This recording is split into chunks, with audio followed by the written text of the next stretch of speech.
You know and I know, no country would tolerate this. Israel will not tolerate this, and we will continue to respond forcefully. Pembebasan anggotanya gagal lagi. Pasukan AS dan Israel bersiap serang TNI perdamaian Gaza secara besar-besaran. Consistently made clear we will take all necessary measures to defend our troops and are stand ready and prepared to protect and defend our partners and our interests, and will act to do so.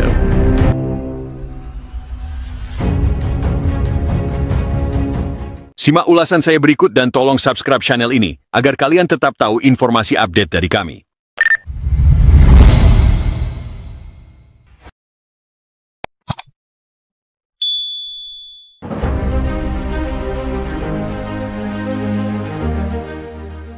Situasi di jalur Gaza kembali memanas setelah upaya terbaru untuk membebaskan salah satu anggota militer yang ditahan di wilayah konflik mengalami kegagalan. Isu ini kembali menyoroti ketegangan geopolitik antara koalisi militer yang dipimpin oleh Amerika Serikat dan Israel dengan kehadiran pasukan perdamaian internasional, termasuk kontingen dari TNI Indonesia di wilayah tersebut. Sumber diplomatik di PBB mengonfirmasi bahwa operasi penyelamatan seorang anggota pasukan khusus yang diyakini ditahan oleh kelompok bersenjata di Gaza Utara tidak berhasil. Operasi ini disebut dilakukan oleh unit elit gabungan AS Israel dengan dukungan udara, namun digagalkan oleh perlawanan sengit di darat dan kecermatan intelijen pihak lokal. Akibat gagalnya misi tersebut, situasi keamanan di sekitar zona operasi meningkat drastis, memicu kekhawatiran akan eskalasi lebih lanjut. Isu yang mengemuka pasca operasi ini adalah meningkatnya tekanan terhadap pasukan penjaga perdamaian PBB, termasuk satuan TNI yang tergabung dalam misi perdamaian UNIFIL Gaza. Beberapa analis internasional mencurigai bahwa ketegangan ini bisa berkembang menjadi operasi militer skala besar oleh pihak AS dan Israel, dengan risiko gesekan langsung terhadap pasukan perdamaian jika komunikasi dan koordinasi tidak segera dipertegas. Juru bicara Kementerian Luar Negeri Republik Indonesia menanggapi isu ini dengan hati-hati. Indonesia berkomitmen pada perdamaian. Pasukan TNI berada di Gaza dalam kapasitas netral dan di bawah mandat Dewan Keamanan PBB. Kami terus berkomunikasi intensif dengan semua pihak guna menjamin keselamatan personel kami. Gambar satelit yang dianalisis oleh sejumlah lembaga keamanan independen menunjukkan adanya peningkatan aktivitas militer di pangkalan militer Israel Selatan dan pangkalan AS di kawasan Mediterania Timur. Beberapa unit tempur darat dan udara dilaporkan mulai melakukan latihan tempur gabungan sejak 2 hari terakhir. Pernyataan keras dari beberapa pejabat senior Israel dan AS memperkeruh suasana. Menteri Pertahanan Israel menyebut tidak akan ada batasan dalam membebaskan warganya. Sementara itu, seorang senator AS mengeluarkan pernyataan kontroversial bahwa unsur asing yang menghalangi penegakan keamanan akan ditinjau ulang kehadirannya. Pernyataan ini dikhawatirkan menjadi sinyal peringatan bagi misi perdamaian internasional yang berusaha menjaga netralitas di tengah konflik yang semakin rumit. Ketegangan di Gaza kini berada di titik kritis, dengan gagalnya misi penyelamatan dan meningkatnya retorika militer dari pihak-pihak utama. Risiko benturan langsung, termasuk potensi ancaman terhadap pasukan TNI, tidak bisa diabaikan. Dalam situasi seperti ini, diplomasi dan koordinasi lintas negara menjadi satu-satunya jalan untuk menghindari tragedi kemanusiaan lebih lanjut. Sumber-sumber keamanan internasional melaporkan bahwa operasi penyelamatan yang dilancarkan oleh pasukan khusus Amerika Serikat dan Israel pada awal pekan ini mengalami kegagalan total. Target dari operasi ini adalah penyelamatan seorang anggota unit intelijen Israel yang ditahan oleh milisi bersenjata Palestina sejak 2 bulan lalu. Operasi ini dilaksanakan di kawasan perbatasan Gaza Utara, namun menurut informasi dari media setempat, pergerakan pasukan terdeteksi lebih awal oleh kelompok bersenjata yang kemudian melakukan penyergapan.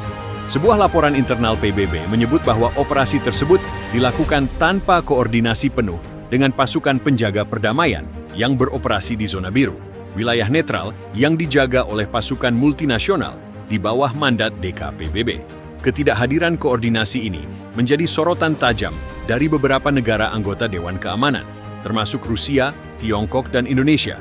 Ini bukan sekadar operasi militer biasa. Ini berisiko tinggi, penuh provokasi, dan bisa memicu konflik terbuka antara negara-negara besar dan pasukan internasional, ujar seorang diplomat senior yang tidak bersedia disebutkan namanya. Sejak tahun 2023, Indonesia telah secara aktif mengirimkan pasukan perdamaian ke Gaza sebagai bagian dari misi penjaga perdamaian PBB. TNI melalui kontingen Garuda mendapat kepercayaan untuk menjaga zona netral dan memberikan bantuan kemanusiaan kepada warga sipil yang terdampak. Letnan Kolonel Muhammad Fadli, Komandan Satgas TNI di Gaza, menyampaikan bahwa pasukannya saat ini berada dalam kondisi siaga tinggi. Kami tidak berpihak, tidak terlibat dalam pertempuran, dan hanya menjalankan mandat PBB. Namun situasi di lapangan sangat dinamis, dan kami selalu bersiap menghadapi kemungkinan terburuk, ungkapnya melalui wawancara virtual dengan media nasional. Pihak Indonesia juga telah menghubungi Sekretaris Jenderal PBB dan menggelar komunikasi langsung dengan beberapa perwakilan tetap di New York guna memastikan keselamatan pasukan Indonesia serta menegaskan posisi netral dalam konflik ini. Juru bicara Departemen Pertahanan AOS dalam konferensi pers di Washington DC menyampaikan pernyataan yang menimbulkan kekhawatiran. Amerika Serikat akan melakukan segala tindakan yang diperlukan untuk melindungi pasukannya, sekutunya, dan kepentingan strategisnya di kawasan Timur Tengah. Pernyataan ini ditafsirkan oleh sejumlah pengamat sebagai peringatan tidak langsung kepada pasukan atau aktor lain yang dianggap menghalangi misi AS dan Israel, termasuk pasukan internasional yang tidak memberikan dukungan aktif terhadap operasi mereka. Subuh menyingsing di langit Gaza, tapi bukan sinar matahari yang membangunkan kota yang telah lama terkoyak ini. Suara dentuman senjata, deru pesawat tak berawak, dan teriakan panik kembali mengoyak pagi.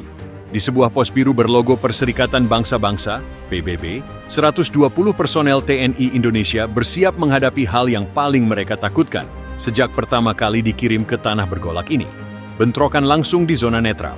Krisis telah membara selama bertahun-tahun di Gaza, tapi kini ia menjelma menjadi badai baru yang bisa menggoyang struktur perdamaian internasional. Amerika Serikat dan Israel, dua sekutu militer yang paling kuat di kawasan, telah gagal dalam upaya penyelamatan anggotanya dari tangan milisi Palestina. Dan dalam dunia diplomasi global, kegagalan semacam itu jarang dibiarkan begitu saja.